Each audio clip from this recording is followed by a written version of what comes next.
Ben ritrovati al meteo di Antenna 3. Inizio di settimana all'insegna di un peggioramento del tempo. Vediamo il dettaglio di lunedì 21 maggio. Sul Veneto cielo irregolarmente nuvoloso ma generalmente asciutto al mattino.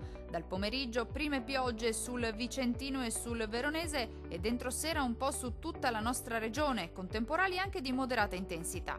Temperature minime tra 15 e 18 gradi. Valori massimi compresi invece tra 23 e 27 gradi circa. Spostiamoci ora sul Friuli Venezia Giulia. Anche qui sarà asciutto e soleggiato al mattino, poi nel corso del pomeriggio più nubi un po' ovunque e dentro sera-notte piogge e locali temporali possibili un po' su tutti i settori, generalmente di debole intensità.